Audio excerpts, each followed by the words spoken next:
Hello friends, welcome back to my channel. நான் உங்கள் சிம்மா.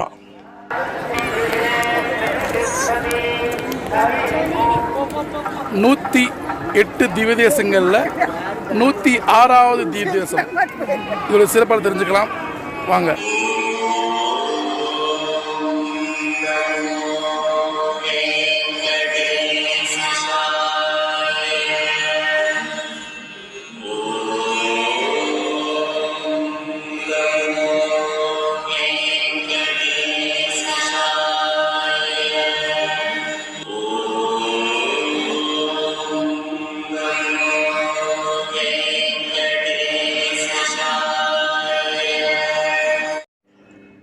நூற்றி 8 திவ்ய தேசங்களில் 106வது திவ்ய தேசம் திருவேங்கடம். திருமலையில் இருக்கக்கூடிய ஒரு அற்புதமான ஒரு சேத்திரம் இது.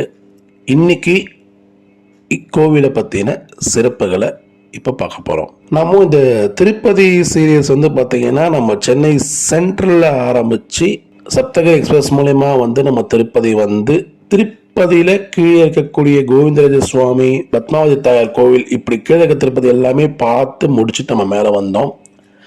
கீழே திருச்சானூரில் இருக்கக்கூடிய பத்மாவதி தாயார் கோவிலை பற்றின சிறப்புகளை நம்ம சொல்லும் பொழுது இங்கே பூலோகத்துக்கு பெருமாள் முதல்ல எங்கே வந்தார்ன்றதை சொல்லியிருப்போம். இப்போ அதை பற்றி நான் முழுசாக இப்போ நான் சொன்னேன்னா இன்னும் வீடியோ லென்த்தாக போகுன்றதுனால நீங்கள் அந்த நம்ம தொடர்ச்சியாக பார்த்துட்டு வந்தீங்கன்னா ரொம்ப சுலபமாக உங்களுக்கு அற்புதமாக உங்களுக்கு இந்த புரியும். அதை பார்த்துட்டு வாங்க. ஸோ இங்கே இந்த இடத்துக்கு இந்த மலையை அவர் தேர்ந்தெடுக்கிறார். இது முதல்ல வராக சேத்திரமாக தான் முதல்ல இருந்தது. எப்படி இது பெருமாள் உடைய ஒரு இடமா மாறி இருக்கு அப்படின்றத இப்ப நம்ம பார்க்கலாம். ஆந்திர பிரதேசத்துல நல்லமலாய் என்ற ஒரு மலைத்தொடர், ரொம்ப ஆச்சரியமா இருக்கும், ஒரு அற்புதமான ஒரு மலைத்தொடர். அது அந்த மலைத்தொடர் பாத்தீங்கன்னா ஆதிசேஷன் அப்படியே படுத்துட்டு இருக்க மாதிரியே இருக்கும். அந்த மலைத்தொடர்ல முன்பகுதி இருக்கு இல்லையா, அந்த முன்பகுதி தான் ஆதிசேஷனுடைய தலைப்பகுதி. இந்த உடம்பு நடு பகுதி இருக்கு பாருங்க, அது ஹகோபலம், இந்த நவ நரசிம்மர் நம்ம சொல்றோம் இல்லையா, அந்த மலை பகுதி தான் நடு உடம்பா இருக்கு. இந்த பின்னாடி இந்த கடைசி பார்த்தீங்கன்னா ஸ்ரீசைலம், இந்த வால் பகுதி இது அமைஞ்சிருக்குங்க. ஸோ இந்த மலை தொடரானது ஒரு ஆதிசேஷன் போல இருக்கு. அந்த ஆதிசேஷன்ல முதல் பகுதி பார்த்தீங்கன்னா தலைப்பகுதியாக இருக்கு. இந்த தலைப்பகுதியில 7 மலையாய் சப்தகிரியாய் ஆதிசேஷனே எழுந்தருள் பண்ணியிருக்கார். எப்படி இந்த மலையில பெருமாள் வந்தார் அப்படின்றத இப்ப பார்க்கலாம். 7 மலைக்கும் 7 பெயர்கள் உண்டு. அதை இப்ப நம்ம என்னன்னு பார்க்கலாம். சேஷாத்ரி, நீலாத்ரி, கருடாத்ரி, ரிஷபாத்ரி, நாராயத்ரி, வெங்கடாத்ரி. இந்த 7 மலைகளுடைய பெயர் இது. கலு வெங்கட நாயகா அப்படின்னு நம்ம சொல்லுவோம். இந்த கலியுகத்துல பெருமாள் வெங்கடாச்சலபதி சுவாமி அவர் நமக்கு வீட்டிருக்காரு. இந்த திருமலையில நம்ம கலியுகத்துல நம்ம பாவங்களையே போக்கக்கூடிய ஒரு மிக முக்கியமான ஒரு சேத்திரம் இது. ஸோ இந்த சேத்திரத்தை பற்றி தான் இப்போ நம்ம பார்க்க போகிறோம். இந்த கலியுகத்தில் வெங்கடாத்திரி இந்த மலையில் இந்த வெங்கடநாதன் ஸ்ரீனிவாசர் பெருமாள் எப்படி இங்கே வந்தார்ன்றதை இப்போ நம்ம பார்க்கலாம். நம்ம ஆரம்பத்திலேயே சொன்ன மாதிரி இந்த இடத்துல பெருமாள் சேர்ந்தவர். ஆனால் இந்த இடத்துடைய மிக முக்கியமானவர், இந்த மலையில் இருக்கக்கூடியவர் ஆதிவராக சுவாமி. அவருடைய சேத்திரம் தான் இது. ரொம்ப சின்னதாக அழகாக சுவாமி புஷ்கரணி பக்கத்தில் அமைந்திருக்காரு. இங்கே பெருமாளை நம்ம தரிசிக்க இப்போ போனோம்னாலே முதல்ல இந்த புஷ்கரணியில் நீராடிட்டு வராக சுவாமியை தரிசனம் முடிச்சுட்டு தான் நம்ம பெருமாளையும் செவிக்க போனோம். அதுதான் ஐதீகம். பெருமாள் ஏன் இங்கே வந்தார் அப்படின்றத நம்ம சுருக்கமாக பார்க்கலாம். ஏன்னா ஆல்ரெடி முழு வீடியோவுமே நம்ம திருப்பதி திருமலை சீரியஸில் நம்ம முதல்ல ஆரம்பத்துலேயும் நம்ம கொடுத்துருப்போம். இங்கே நம்ம சுருக்கமாக பார்க்கலாம். முழுசாக தெரிஞ்சுக்கணும்னு நினைக்கிறவங்க பிளேலிஸ்ட் இருக்கும், செக் பண்ணி பாருங்க. பிருகு மகரிஷி ஒரு யாகம் நடத்துறாரு. அந்த யாகத்துல 3 தெய்வங்கள்ல ஒரு தெய்வம் மும்மூர்த்தியில ஒருத்தரை இங்க கூட்டிகிட்டு வரணுன்ட்டு போகிறாரு. கைலாசத்துக்கு போனார், பிரம்மாவை பார்க்க போனார், பெருமாளையும் பார்க்க போனார். இவங்க 3 பேருமே இவரை திரும்பி பார்க்கல. கோவப்பட்ட அந்த மகரிஷி பெருமாளுடைய மார்பில் எட்டி உதைக்கிறாரு. பெருமாள் கோச்சிக்கலை.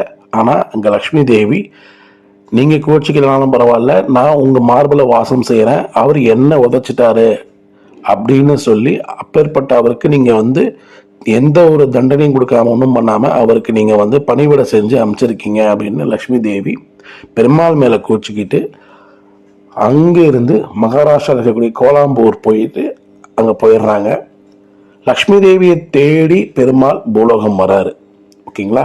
இதுதான் இதோடைய முழு டீட்டெயிலிங்காக நம்ம பார்க்கணும்னா நீங்கள் நம்மளுடைய வீடியோவில் இருக்க முன்னாடி செக் பண்ணி பார்த்துக்கோங்க. அப்படி தான் இங்கே பெருமாள் இந்த மலைக்கு வராரு. அப்படி பெருமாள் பூலோகம் வராக சுவாமி கிட்ட நான் தபஸ் பண்ணணும், கொஞ்சம் இடம் கொடுங்களேன் அப்படின்னு கேட்குறாரு. உடனே வராக சுவாமியும் அவருக்கு தபஸ் பண்ணுறதுக்கு இடம் கொடுக்குறாரு. பெருமாள் தபஸ் பண்ண ஆரம்பிக்கிறாரு. பெருமாள் தபஸ் பண்ண மண்மேடு அவரை சுற்றி புற்று வைத்தது. சந்திரன், சூரியன், சிவனும் பிரம்மாவும் எல்லோரும் சேர்ந்து லக்ஷ்மி தேவி கிட்ட போய் இது போல் அவர் தபஸ் பண்ணிட்டு இருக்காரு அப்படிலாம் சொல்கிறாங்க. உடனே சிவபெருமானும் பிரம்மாவும் பசுக்கன்றுகளாக மாறி பெருமாள் இருக்கிற இடத்துக்கு சேர்றாங்க. ஒரு ராஜா கிட்ட போயிட்டு இந்த பசுமாடும் கன்றும் அவங்க கிட்ட போய் சேருது. பசுக்கன்றுகள் ராஜாவின் கட்டுப்பாட்டில் இருக்கும் மாட்டுக்காரனிடம் சேர்ந்தது. அதன் பிறகு மாட்டுக்காரன் அனைத்து பசு கன்றுகளையும் அழைத்து கொண்டு பசுவுக்கு எங்கு உணவு இருக்கிறதோ அங்கு அழைத்து கொண்டு பசுகளுக்கு புல்லை தின்ன வைப்பான். மாட்டுக்காரனுக்கு தெரியாமல் மறைந்து ஒளிந்து பெருமாள் தபசு பண்ணிக்கொண்டிருக்கும் இடத்துக்கு வந்த அந்த பசுக்கன்றுகள் பெருமாளின் பசியை போக்குவதற்காக பெருமாள் புற்றின் மேல் அனைத்து பாலையும் கொட்டிவிடும். மீண்டும் அதே இடத்துக்கு சேர்ந்துவிடும். இது மாட்டுக்காரனுக்கு தெரியாது. தினமும் அனைத்து பசுமாடுகளும் பால் கறந்து அதை பாலை எடுத்துக்கொண்டு மகாராஜாவிடம் போய் ஒப்படைப்பான். ஆனால் இந்த பசுவின் பால் மட்டும் கொடுக்க முடியாது. ஏனால் பசு அனைத்தும் பாலையும் பெருமாளுக்கே கொடுத்துவிடும். இது ஒரு நாள் 2 நாள் போக பல நாட்களும் இதே போல இருக்கும் நிலையில் மகாராஜாவுக்கு கோபம் இந்த பசுமாட்டில் வரும் பாலை மட்டும் நீ தர மறுக்கிறாய், என்ன ஆயிற்று என்று சத்தம் போட மறுநாள் இதற்கான பதிலை நீ கூற வேண்டும் என்று ஆணையிடுகிறார். இவருக்கும் புரியவில்லை ஏன் இது போல் நடக்குது என்று. ஒரு நாள் மறைந்திருந்து இந்த பசுக்கள் எங்கே போகுது என்று பார்ப்பதற்காக மறைந்திருந்த அந்த மாட்டுக்காரன் பசு அன்றைக்கும் பெருமாளுக்கு போய் பெருமாள் தபசு பண்ணி கொண்டிருக்க இடத்தில் புற்றிற்கு மேல் நின்று பாலை கொட்டுவிடதை கண்ணால் பார்த்து விடுகிறான். கோபம் அடைந்த அந்த மாட்டுக்காரன் கையிலிருந்த அந்த கொம்பை எடுத்து பசுமாடு மீது எரிய உடனே பெருமாள் தனக்கு பால் கொடுத்த பசு மீது அடிவிழப் போகிறதே என்று தவத்தை கலைத்து எழுந்தார். அப்போது பசுமாடின் மீது பட வேண்டிய அந்த கொம்பு நெற்றியில் பற்று பெருமாளுக்கு ரத்தம் வந்து விடுகிறது. இதை பார்த்த அந்த மாட்டுக்காரன் மயங்கி விழுந்தான். உடனே அங்கிருந்த பசுமாடு பெருமாளுடைய ரத்தம் தன் மேல பட்ட உடனே மாடு உடனே பயந்து போய் நேரம் ராஜா கிட்ட போய் நின்றது.